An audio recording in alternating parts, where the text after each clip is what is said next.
सुंदर देवाच्या लोकांना चर्च मध्ये गोष्ट शिकलेला. देवाचं नाव काय? बायबल सांगतं मी आहे तो आहे, मी जो आहे तो आहे. हा शब्द आपण काल शिकलो. म्हणजेच याचा अर्थ काय देवाच्या लोकांना, की देवाचं अस्तित्व या जगामध्ये कसं आहे, जे साक्षी आपल्या जीवनामध्ये घडतात ना, याचा अर्थ देवाचं अस्तित्व या जगामध्ये आहे. आमेन. Praise the Lord. देवाच्या लोकांनो, बिना देवाच्या अस्तित्वाशिवाय तुम्ही या ठिकाणी बसलेला नाही. देवाचं अस्तित्व या जगामध्ये आहे म्हणून तुम्ही या ठिकाणी. देवाचं अस्तित्व या जगामध्ये आहे म्हणून तुमच्या जीवनामध्ये साक्ष घडतात. देवाचं अस्तित्व या जगामध्ये आहे म्हणून तुम्ही आशीर्वादित आहात. देवाचं अस्तित्व या जगामध्ये आहे म्हणून तुमचं तारण घडलेलं आहे. आमेन म्हणा ना वाटेल. Praise the Lord. देवाच्या लोकांना एक चॅलेंज. देवाचं अस्तित्व या जगामध्ये आहे. सिस्टर कुंडिया त्यांना ऑलरेडी देवाने आरोग्य दिले. जो डॉक्टर चेक करल, डॉक्टर म्हणल गाठ कुठं गेली? काल आम्ही पाहिली गाठ होती, आज गाठ नाहीये, कुठं गेली? कारण त्या देवाला त्यांना आरोग्य दिलेलं आहे. देवाचं अस्तित्व देवाच्या लोकांना या देवाच्या लोकांनो, आज आपण एक नवीन गोष्ट शिकणार आहोत की मंडळीमध्ये आमचं काय स्थान असलं पाहिजे आणि आमचं जीवन हे कशा प्रकारचं मंडळीत असलं पाहिजे. आणि दुसरी याच विषयाची बाजू आहे ती म्हणजे अनेक लोक आपलं आध्यात्मिक जीवन मोठ्या जोशामध्ये सुरू करतात.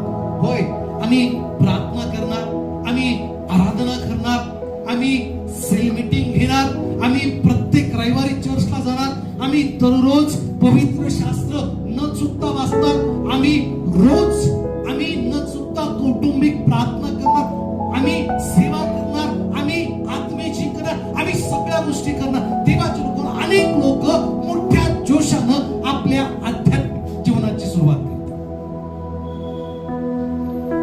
मग कालांतरानं होतं काय? मोठ्या जोशानं आध्यात्मिक जीवनाची सुरुवात केल्यानंतर ते आध्यात्मिक जीवन कोसळून जातं, पडलं जातं. मग याच्या मागचं कारण काय? आध्यात्मिक जीवन जगता जगता देवाच्या लोकांनो, अनेक लोकांचं आध्यात्मिक जीवन हे निष्ठून, हे कोसळून जातं. मग आध्यात्मिक जीवन कोसळण्याचं कारण काय ते आज आम्ही पवित्र शास्त्रामधून शिकणार आहोत. की देवाच्या लोकांनो, अनेक लोक, आम्ही माझ्या डोळ्यानं बघितले, अनेक लोक मोठ्या जोशानं देवाची सेवा सुरू करतात, देवाचं काम सुरू करतात, आध्यात्मिक जीवनाची सुरुवात करतात. पण एक टप्पा असा येतो की त्यांचं जीवन हे कोसळून जातं, पडलं जातं. मग या कोसळण्याची कारण काय? आध्यात्मिक जीवन पडण्याचं कारण काय? हे आम्ही शिकलं पाहिजे किंवा आम्ही शोधलं पाहिजे की आध्यात्मिक जीवन का कोसळतं, का पडलं जातं. सध्याच्या युगामध्ये, या आत्ताच्या काळामध्ये देवाचं काम तेवढ्याच जोमानं चालू आहे आणि तेवढ्याच देवाचं काम जेवढा जोमानं आहे तेवढ्याच जोमानं सैतानाचं काम देखील चालू आहे. एक आत्मा प्रभूकडे आला. बायबल सांगतं स्वर्गामध्ये लाखो देवदूत त्या आत्म्याबद्दल आनंद करतात आणि तेवढ्याच यानं सैतानाच्या गोठामध्ये दुःख केलं जातं त्या एका आत्म्याबद्दल की हा आत्मा प्रभूकडे गेलेला आहे. मग सैतान काय करतो? जो प्रभूकडे गेलेला आत्मा आहे, जो प्रभूसाठी जिंकलेला आत्मा आहे, त्या आत्म्याला पुन्हा कसं आपल्या जगात आणण्याचा देवाच्या लोकांना सर्व स्कीम किंवा सर्व प्लॅन ते आखतात आणि त्या एका आत्म्याच्या शोधामागे देवाच्या लोकांना प्रभूपासून परत आणण्यासाठी ते प्रयत्न करत असतात. मग आध्यात्मिक जीवन ज्यावेळेस आम्ही सुरुवात करतो, देवाच्या लोकांना लक्षात ठेवा, बायबल सांगतो तुमची सुरुवात अल्प असणार आहे पण तुमचा शेवट हा मोठा असणार आहे. आमेन म्हणाल का? जरी तुम्ही तुमच्या आध्यात्मिक जीवनाची सुरुवात थोडक्या गोष्टीने केली, जरी तुम्ही संसार सुरू केला, तुमचा थोडका असणार आहे, पण तुमचा शेवट हा मोठा असणार आहे. आमेन म्हणाल का? मोठ्यानं आमेन. देवाची लोकांना काळजी करू नका. तुम्ही संसार केला, कदाचित तुमचं नवीन लग्न झालं असेल किंवा नवीन नोकरी मिळाली असेल, तुम्हाला थोडका पगार असेल, पण तुमची सुरुवात ही थोडकी आहे, पण तुमचा शेवट हा मोठा असणार आहे. लक्षात ठेवा. आमेन. तुमचा शेवट मोठा असणार. देव तुम्हाला कासवासारखं चालवणार. पण लक्षात ठेवा, ससा आणि कासवाच्या शर्यतीमध्ये ससाच जिंकलेला आहे. आमेन. तुमची कासवासारखी सुरुवात असेल, पण देव त्याला विपुल करणार आहे, मोठा करणार आहे. मग आध्यात्मिक जीवन कोसळण्याचं कारण आज आपण प्रामुख्याने पाहणार आहे. आणि त्याही पलीकडे दुसरा ते विषयाचा दुसरा भाग आहे की मंडळीत आमचं स्थान काय असलं पाहिजे आणि आम्ही मंडळीत कसे असलं पाहिजे. देव एखाद्याला एखादी गोष्ट देतो ना, लक्षपूर्वक ऐका. देव एखाद्याला एखादी गोष्ट देतो की पुन्हा तो काढून घेत नाही. मग ती गोष्ट मनुष्यापासून लांब जाते, त्याचं कारण स्वतः मनुष्य, त्याच्या चुका आहे, त्याची पाप आहे. आणि तेच आम्ही पवित्र शास्त्रामधनं पाहणार आहोत की मनुष्य आश्मदापासून का लांब होतो. अनेक लोक मी असे पाहिलेले आहेत. बरेच लोक मला भेटतात, मला म्हणतात की पास्टर, हो आपल्यापेक्षा ते लोक खूप आस्वादित होत आहेत. अरे ते बघण्यापेक्षा मी कसा आस्वादित होईल हे आपण पाहिलं पाहिजे. आमेन. तो का वाढत आहे, तो का पुढे जात आहे, त्याचं आध्यात्मिक जीवन का वाढलं जात आहे. कालचा आलेला मनुष्य त्याला प्राप्त करता येत नाही, आज त्याच्या प्राप्तीने लोक बरे होतात. कालचा आलेला मनुष्य त्याला अन्य भाषा ठाऊक नाही, अन्य भाषा बोलतो, तो भविष्यवाणी करत नाही. कालचा आलेला मनुष्य पुढे जात आहे, आपण जिथल्या तिथंच. फेविकॉल का जोडो भाई, कितना भी ओढो, कितना भी किती ओढलं तर आम्ही तिथंच. आणि एका जागेवरती नसलं पाहिजे, आम्ही पुढं पुढं आणि पुढं गेलं पाहिजे. आम्ही कुठे म्हणून आम्ही सर्वजण नीट लक्षात ऐका. फार महत्वाचा विषय, ज्या गोष्टी आपण शिकणार आहोत फार महत्वाच्या. एक शास्त्र बघा आपण वाचूया. दुसरे राजे याचा 6वा अध्याय. अत्यंत महत्वाचा आणि चांगला विषय आहे. दुसरे राजे याचा 6वा अध्याय आणि 1 वचनापासून काही वचन वाचूया. मोठ्यानं वाचा, सगळ्यांनी लक्षपूर्वक ऐका. हा, संदेश त्याच्या शिष्यांनी अलिशास म्हटले, पहा. हा हा, तर यार्देन तळी जाऊ, तिथून एकेकानं एक एक तुळे आणून राहण्यासाठी एक आश्रम बांधावा म्हणून आम्हाला परवानगी द्या. त्यानं म्हटलं बरे जा. एकानं त्यास म्हटले, कृपा करून आपण आपल्या सेवकाबरोबर या. तो म्हणाला, बरे येतो. तो त्याच बरोबर गेला. तो यार्देने पाशी येऊन लाकडे तोडू लागलो. एक जण तुळे तोडून पाडीत असता कुऱ्हाड दांड्यातून निसटून, लक्ष बरोबर आहे का, कुऱ्हाड दांड्यातून निसटून पाण्यात पडली. तेव्हा तो ओरडून म्हणाला, हाय हाय पाणी, स्वामी मी ती मागून आणली होती. देवाच्या माणसानं विचारले, ती कोठे आहे? त्याने ती जागा दाखवल्यावर आलिशानं एक लाकूड तोडून तेथे टाकले, तेव्हा लोखंड पाण्यावर तरंगू लागलं. आमेन म्हणाल का? आता लोखंड कधी पाण्यावर तरंगत गाव? पण बायबल सांगतं की एक जण तुळई तोडत असताना दांड्यातून कुऱ्हाड निसटून पाण्यात पडली आणि ती खोल पाण्यात मध्ये गेली. आज माणसाचं जीवन तेच आहे. रस्ता तळाला जातो, खाली जातो. मग खाली जाण्याचं कारण काय? की ती कुऱ्हाड म्हणजे तो दांडा, देवाच्या लोकांनो, कुऱ्हाड म्हणजे विश्वासणार आहे. लक्ष पूर्वक ऐका, कुऱ्हाड म्हणजे विश्वासणार आहे आणि दांडा म्हणजे मंडळी आहे. ज्यावेळेस विश्वासणारा हा सैल होतो, त्यावेळेस त्याचं आध्यात्मिक जीवन हे रस्ता तळाला जातं, खाली पडतो. आत्मिक जीवनामध्ये तो मनुष्य खाली पडतो. देवाच्या लोकांनो, खाली पडण्याचं कारण काय? की कुऱ्हाड दांड्यातून निसटली, म्हणजेच काय झाली हो? सैल झाली.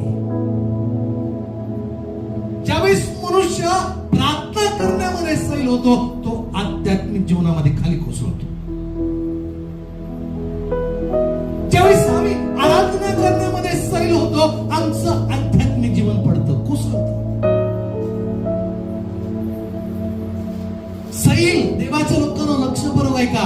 सैल, ढिलेपणा, ज्याला ढिलेपणा म्हणतात.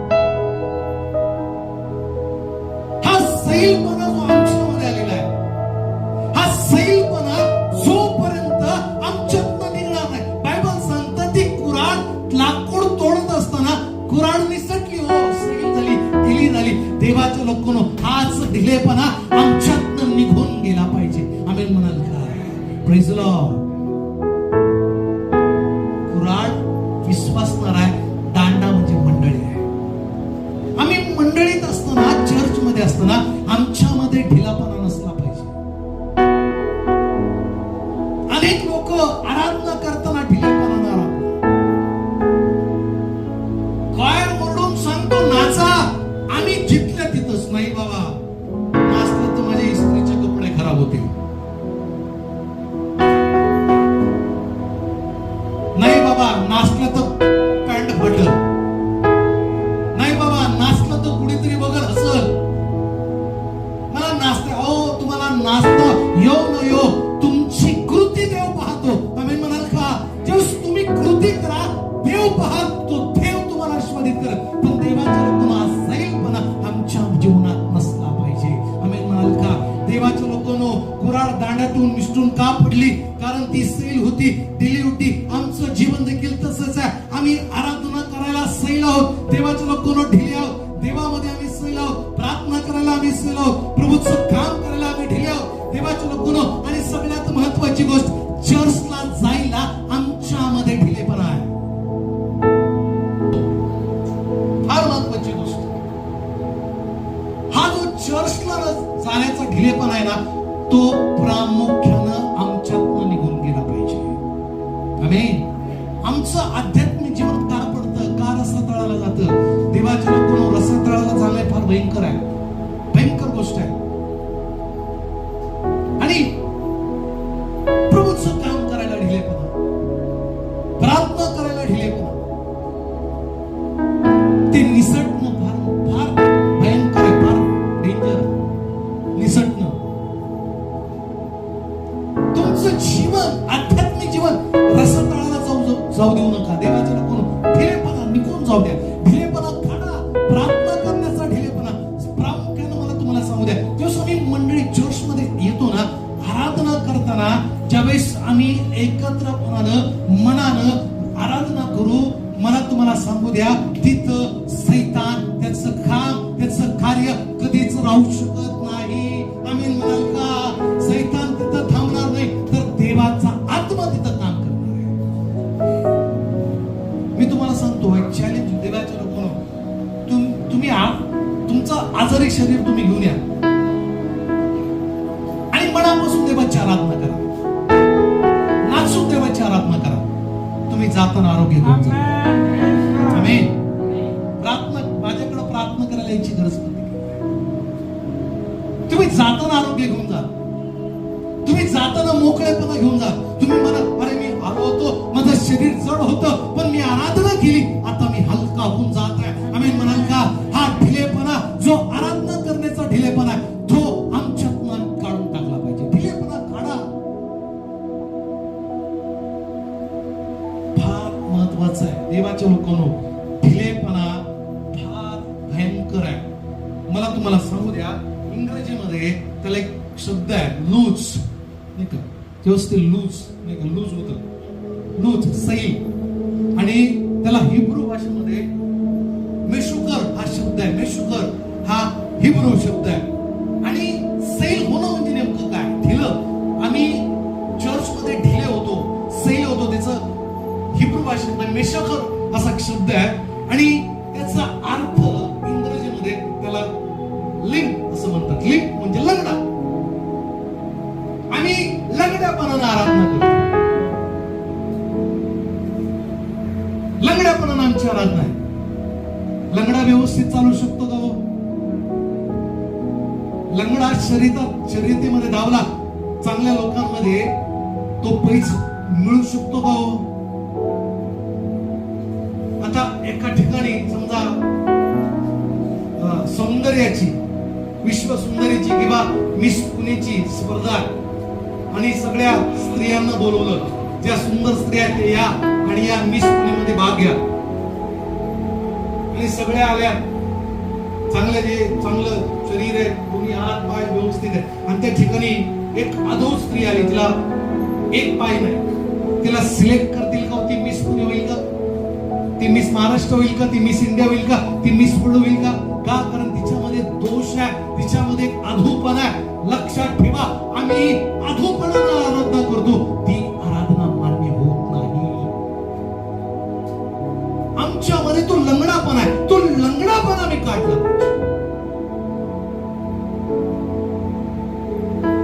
आणि दुसरा मेशोकर या शब्दाचा दुसरा अर्थ आहे रिलॅक्स. आरामात चर्च, आरामात प्रार्थना करू. आज प्रार्थना केली नाही, ठीक आहे, उद्या प्रार्थना करू. मग आजची प्रार्थना जेव्हा मी उद्यावर ढकलतो, ती प्रार्थना उद्या देखील होत नाही.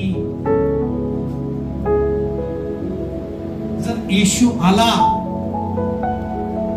आणि येशू म्हटला आज नाही, मी तुला उद्या नेतो, येशू परत एकदा आला, तो घेऊन गेला, तो परत येणार नाही. हा जो ढिलेपणा आहे, तो आमच्यातनं आम्ही जोपर्यंत काढत नाही, देवाच्या लोकांनो, आमचं आध्यात्मिक जीवन वाढणार नाही. आणि तो ढिलेपणा आम्हाला आध्यात्मिक जीवनाच्या रसात आणणार. चर्च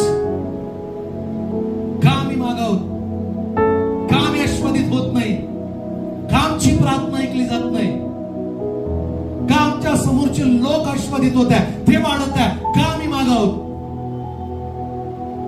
देवाच्या लोकांनो, मला तुम्हाला सांगू द्या, तुम्ही शर्यतीमध्ये धावले ना, पैस तुम्हालाच मिळाली पाहिजे. आमेन म्हणाल का? पैस तुम्हीच जिंकली पाहिजे. असं तुम्ही धावा, असं तुमचं धावणं त्या पौलासारखं असलं पाहिजे. आमेन म्हणाल म्हटलं ना. Praise the Lord. देवाच्या लोकांनो, हा सैलपणा, आरामाचं जीवन, एकदम आरामशीर उठणं, आरामशीर सर्व करणं, आजची गोष्ट उद्यावरती ढकलणं, उद्याची गोष्ट परवावर, परवाची गोष्ट तेरवावर. या रविवारी नाही, पण पुढच्या रविवारी जाऊ. आज कौटुंबिक प्रार्थना केली नाही, हरकत नाही, आपण उद्या ह्या गोष्टी कधीच परत होत नाही. देवाच्या लोकांना आजची प्रार्थना आज केली पाहिजे. आमेन म्हणाल का?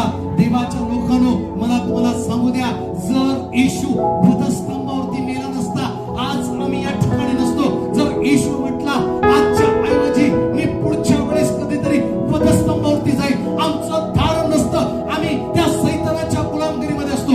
लक्षात ठेवा, येशूनं आजचं उद्यावरती ढकललं नाही. आमेन.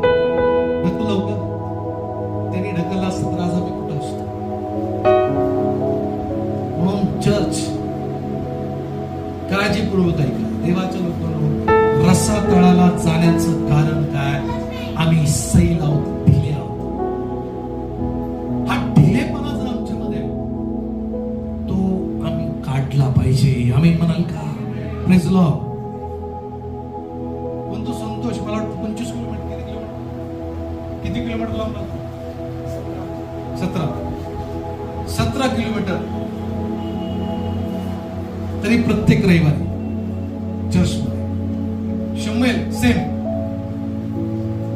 15, 16, 17 तरी प्रत्येक रविवारी चर्च.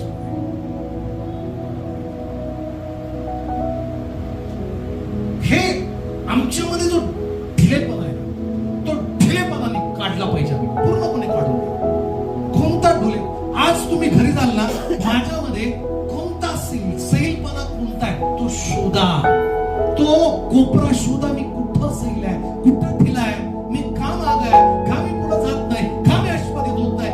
तो ढिलेपणा ज्यावेळेस तुम्ही देवाच्या लोकांना शोधाल, त्याच्यामध्ये पुढे जा, तुमचं आध्यात्मिक जीवन पाण्यावर तरंगणार आहे. आमेन म्हणाल का?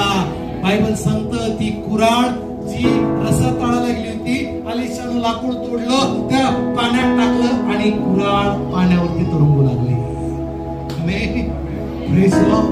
फार मोठी गोष्ट, देवाच्या लोकांना फार उत्तम अशी गोष्ट आहे. तो ढिलेपणा मी शोधला पाहिजे. पुढची गोष्ट, देवाच्या लोकांना आध्यात्मिक जीवन रसा तळाला जाण्याचं दुसरं कारण म्हणजे आमचं जीवन देवाच्या लोकांना लेचपेच असल्यामुळं. लेचपेच आम्ही मंडळीमध्ये लेचेपेचेचं जीवन जगतो. लेचेपेचेचं, ज्याला दुसऱ्या भाषेमध्ये कुरकुर असं म्हटलेलं आहे. कुरकुर, कुरकुर करणं, प्रत्येक गोष्ट कुरकुर. मी इंटरव्ह्यूला कामासाठी गेलो, मला माझं सिलेक्शन झालं नाही, कुरकुर करतो आम्ही. मी प्रार्थना करून गेलतो, का मला काम मिळालं नाही, का मी सिलेक्ट झालो नाही, कुरकुर. आज मी चर्च मध्ये गेलो, एका अपेक्षेने गेलो, माझी ती अपेक्षा पूर्ण झाली नाही, अपेक्षा भंग झाला नाही, आम्ही कुरकुर करतो. बायबल सांगतं देवाच्या लोकांनो, जर जुना नियम तुम्ही काढला, निर्गमाचा ग्रंथ, ज्यावेळेस 430 वर्ष, लक्ष करू का, 430 वर्ष इस्रायल लोक गुलामगिरीमध्ये होते, फारोच्या, इजिप्तच्या. देवाच्या लोकांना 430 वर्ष. त्यावेळेस देवानं त्यांचं दुःख पाहून देवाला वाईट वाटलं. देव म्हटला, मी निर्माण केलेल्या लोकांना त्या गुलामगिरीतून बाहेर काढा. देवानं ठरवलं. मग गुलामगिरीतनं काढण्यासाठी देवानं मोशेला निवडलं, मोशेला पाठवलं, त्याला कृपा पुरवली, त्याला ताकद पुरवली. जसं मिस्र देशामध्ये जादूगार होते, जे जादू करायचे, त्याच्यापेक्षा अधिक देवाच्या लोकांना सामर्थ्य देवानं मोशेला पुरवलं. ते देखील म्हणजे मिस्र मधले जे जादूगार होते, काठीचा साप करत होते, मोशेने देखील काठीचा साप केला. म्हणजे देवानं इस्रायल लोकांना गुलामीतनं काढण्यासाठी अनेक गोष्टी केल्या आणि त्या गुलामगिरीतनं बाहेर काढलं. आता दुधामादाच्या देशामध्ये नेत असताना मोशेच्या द्वारे देव इस्रायल लोकांना जवळजवळ 20 लाख लोक होते. किती? लक्ष बरोबर आहे, किती लोक होते? 20 लाख. 5 लाख पुरुष, स्त्रिया वेगळ्या, लेकरं वेगळी. जवळजवळ 20 लाख लोक यांना परमेश्वर गुलामगिरीतनं बाहेर काढत असताना ते इस्रायल लोक. आता पहिली गोष्ट मला तुम्हाला सांगते, लक्ष बरोबर आहे का? पहिली गोष्ट, ज्यावेळेस ते तांबड्या समुद्राजवळ आले, फारोचं मन पुन्हा गठीत झालं, पुन्हा बदललं. फारो म्हटला, जे लोक माझी गुलामगिरी करत होते त्या लोकांना मी पुन्हा गुलाम पकडून मी पुन्हा गुलामगिरीत आणणार. पुन्हा फारो उठला, सैन्य घेतले आणि पुन्हा इस्रायल लोकांच्या दिशेने तो निघाला. आणि ज्यावेळेस फारो आपल्याकडे पुन्हा येत आहे हे इस्रायल लोकांनी पाहिलं. बायबल सांगतं सगळ्यात पहिले त्यांनी कुरकुर केली. मोशे, आम्ही तिथं होतो, बरं होतो, आता पुन्हा तो फारो आमच्यावर येईल, स्वारी करेल, आमच्या मुलांना मारेल, आमच्या स्त्रियांना मारेल, आम्हाला तो मारेल, आम्ही तिथं होतो ते बरं होतं. देवाच्या लोकांना पहिली कुरकुर त्यांनी केली. बायबल सांगतं मोशे प्रार्थना करत होता की देवा आता हे लोक मला दगडमार करतील. प्रभू म्हटला की मोशे प्रार्थना करत काय बसला, उठ तुझ्या हातात काय. तो म्हटला काठी. ती काठी आणि त्या समुद्रावरती उगा.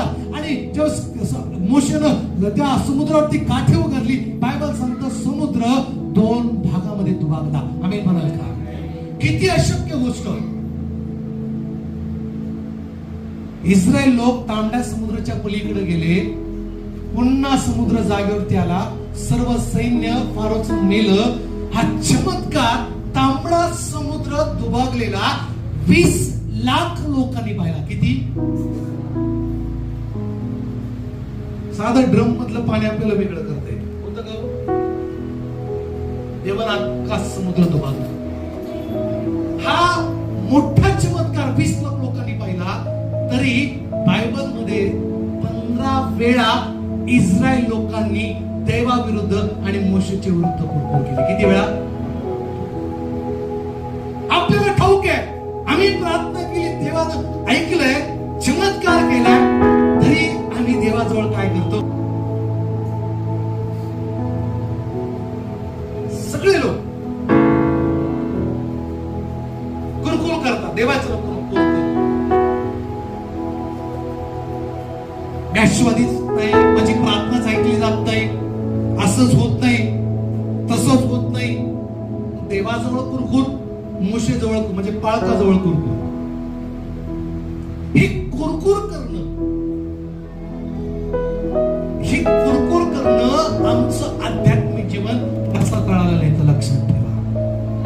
हा कुरकुरीचा स्वभाव ज्यावेळेस आमच्यात निघून जाणार आहे, आमचं आध्यात्मिक जीवन पाण्यावर तरंगणार आहे. म्हणजे काय हो? आम्ही त्या गरुडाप्रमाणे आकाशात उडणार आहोत. आमेन म्हणाल का? देवाच्या लोकांनो, ज्यावेळेस देव गरुडाप्रमाणे आम्हाला आशीर्वादित करेल, म्हणजे वर नेईल, त्यावेळेस खालचे लोक म्हणतील अरे हे आमच्या बरोबरचे लोक आहेत, हे आकाशापर्यंत पोहोचले. आमेन म्हणाल का? Praise Lord. लोक म्हणतील हे कालचे लोक ज्यांच्याकडे सायकली होत्या आता टू व्हीलर आहे. लोक म्हणतील कालचे लोक यांच्याकडे टू व्हीलर होती आता भारीतल्या गाड्या आहेत. आम्ही म्हणू का? आपल्या सोबतचे लोक म्हणतील अरे हे रेंटच्या घरामध्ये आयुष्यभर राहिले, आता यांच्याकडे स्वतःचा बंगला आहे. आम्ही म्हणाल का? Praise Lord. का देव देऊ शकत नाही आपल्याला बंगला? कोणत्या सिस्टम मेन हे सगळं नाही देगा. आमेन. Praise the Lord.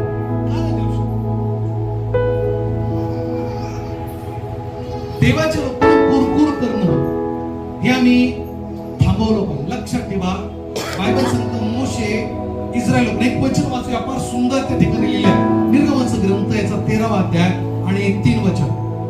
निर्गमनचा ग्रंथ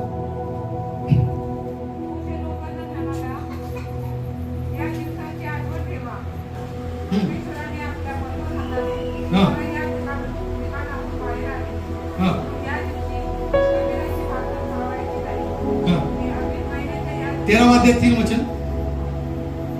फिर मूसा ने लोगों से कहा, इस दिन को स्मरण रखो, या दिवसाची आठवण ठेवा, जिसमें तुम लोग दासत्व के घर अर्थात मिस्र से निकल आए हो.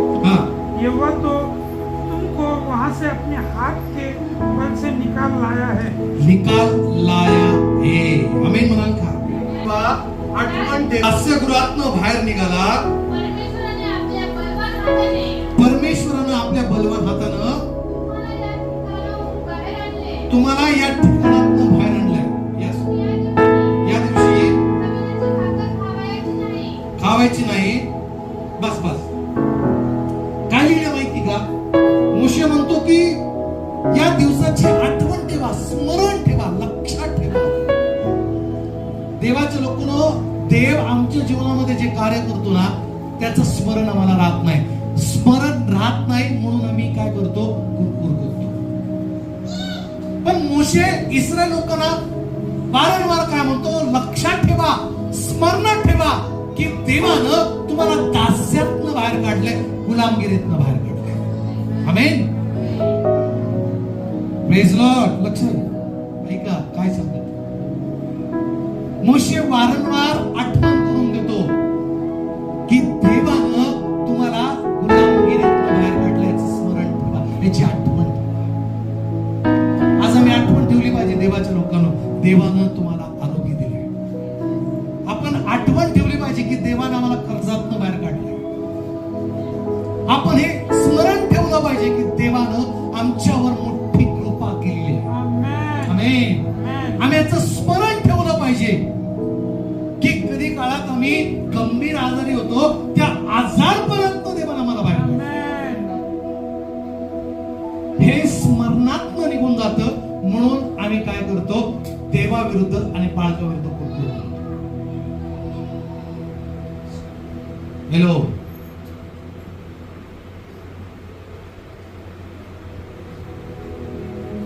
स्मरण. देवाच्या लोकांनो काय सांगत आहे, लक्षपूर्वक ऐका. आम्ही लक्षात ठेवत नाही म्हणून कुरकुर करतो. आमच्या स्मरणात निघून जातो म्हणून कुरकुर करतो. तुम्हाला माहिती का, देवाचा एक स्वभाव गुण मी तुम्हाला सांगतो. मनुष्य बोलून जातो पटकन, मी देवासाठी हे करणार, पण ती ऐकलेली गोष्ट देव कधीच विसरत नाही. लक्षात ठेवा, कधीच देव विसरत नाही. मनुष्य विसरून जातो पण देव विसरत नाही. देवाचा स्वभाव गुण आहे, देवाच्या लोकांना देव बोललेला आणि ऐकलेली गोष्ट कधीच विसरत नाही. कधीच विसरत. मनुष्य बोलून जातो पटकन, उत्साहाच्या भरामध्ये, एकदम उत्साहाच्या भरात काय होतो, आम्ही बोलून जातो पण विसरून जातो. देवाच्या लोकांना बायबल सांगतं, मोशे इस्रायल लोकांना आठवण करून देतो, स्मरण करून देतो की लक्षात ठेवा, तुम्ही गुलामगिरीमध्ये होता, तुम्ही बंधनात होता आणि देवानं त्याच्यातनं बाहेर काढलं, तुम्हाला खायला दिलं, चांगलं जीवन दिलं. याची आठवण आम्ही ठेवली पाहिजे. देवाच्या लोकांना आमचं रसातळाला गेलेलं जीवन पुन्हा पाण्यावर कधी तरंगणार आहे, कधी ऐश्वर्यित होणार आहे. ज्या वेळेस देवानं आमच्या जीवनात केलेलं कार्य आम्ही स्मरणात ठेवू, त्यावेळेस आमचं जीवन ऐश्वर्यित होणार. स्मरणात ठेवा, देवानं तुमच्या जीवनात ते काम केलेलं आहे. स्मरणात ठेवा, देवानं तुम्हाला आरोग्य दिलेलं. स्मरणात ठेवा, देवानं तुम्हाला आशीर्वादित केलेलं आहे. स्मरणात ठेवा, तुम्ही संकटात असताना देवाचा दावा केला, त्याच्यातनं देवानं तुम्हाला बाहेर काढलंय. हॅलो, महत्वाची गोष्ट आहे. आमच्या स्मरणातल्या गोष्टी केलेल्या आहेत म्हणून आज आमचं जीवन आध्यात्मिक जीवनाचं रसतळाला जातं. विसरू नका. देवाच्या लोकांना देवाला आम्ही कधीच विसरू नये, किंवा देवानं आमच्या जीवनामध्ये जे कार्य केलेले आहे ते आम्ही कधीच देवाच्या लोकांना विसरू नये. बायबल सांगतं, निर्गमाचा ग्रंथ 6 अध्याय 14 वचन जर तुम्ही वाचलं तर त्या ठिकाणी दुसरी कुरकुर लोकांनी तांबड्या समुद्राजवळ केली. तिसरी कुरकुर बायबल सांगतं की पाण्याबद्दल केली. निर्गमाचा ग्रंथ 15 अध्याय आणि 22 वचनापासून जर तुम्ही वाचलं तर तिसरी कुरकुर इस्रायल लोकांनी कडू पाणी, त्या कडू पाण्याबद्दल केली. म्हणजे जवळजवळ 15 वेळा इस्रायल लोकांनी देवाविरुद्ध मोशे विरुद्ध कुरकुर केली. मग या कुरकुरीमुळं बायबल सांगतं 20 लाख 2 लोकांपैकी किती, लक्ष बरोबर आहे का, 20 लोक दुधा मधाच्या प्रदेशामध्ये गेले. कोण हो? यहोशुवा आणि कालेब.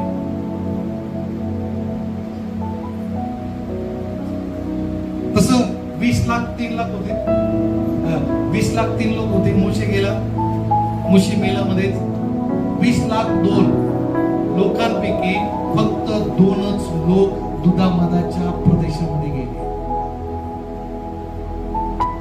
त्यांनी स्मरणात ठेवलं देवाचं कार्य, त्यांनी पाहिलं. बायबल सांगतं, देवाच्या लोकांना मी देवाची कृपा ज्यावेळेस कल्पना करतो, या बायबल सांगते इस्रायल लोक दिवसा चालायचे, प्रवास करायचे, त्यावेळेस त्यांना सूर्य भाजू नये, चटका बसू नये म्हणून मेघस्तंभ त्यांच्यावर असायचा. आमीन. प्रेज सावली संपूर्ण 20 लाख लोकांच्या डोक्यावर सावली असायची, आजूबाजूला ऊन त्यांच्या डोक्यावर असायचं. Praise the Lord. किती अद्भुत गोष्ट. त्या घोडक्यामधनं एखादा व्यक्ती जरी बाजूला आला ना तरी त्याच्या डोक्यावरती सावली. आणि रात्रीच्या वेळेस त्यांना रस्ता स्पष्ट दिसावा म्हणून अग्निस्तंभ त्यांच्या पुढं आणि त्यांच्या मागे होता. आम्ही म्हणाल का?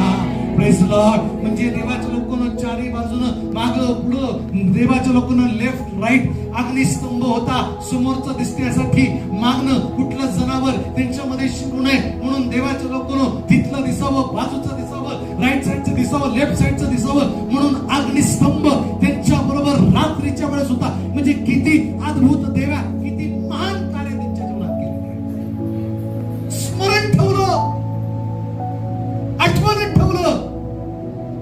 यहोशुआ आणि कालेबनं त्यांच्या स्मरणात होतं म्हणून तेच लोक दुधामादाच्या प्रदेशामध्ये गेले. आज रसातळाला आमचं जीवन जाण्याचं कारण का आम्ही कुरकुर करतो आणि स्मरणात ठेवत नाही देवानं आमच्या जीवनात केलेलं. स्मरणात ठेवायला देवाला कधीच विसरू नका. त्याचं कार्य तुम्ही संकटात सापडले त्याच्यातनं बाहेर देवानं काढलं ते तुम्ही कधीच विसरू नका. आम्ही म्हणाल का? कधीच आम्ही विसरलो नाही पाहिजे. आणि सैतान आम्हाला विसरायला भाग पाडतो. विसर, देवानं तुझ्या जीवनात कार्य केलंय, विसर. हवेशी पण त्याने तसंच केलं, विसरून जा. देव तुम्हाला बोलला ना ते विसरून जा. देवानं तुला नवरा दिलं ना विसरून जा. हवेला फार गुंडाळलं, विसरून जा, विसरून जा. आम्हाला सैतान विसरायला भाग पडतो. पण त्या पवित्र आत्म्याला जेव्हा तुम्ही चिटकून राहाल ना तो पवित्र आत्मा तुम्हाला 24/7 म्हणजे 24 तास तुम्हाला स्मरण करून देईल. देवानं तुझ्यावरती कृपा केली. आमेन. त्या पवित्र आत्म्याला चिटकून राहा. चला यावेळेस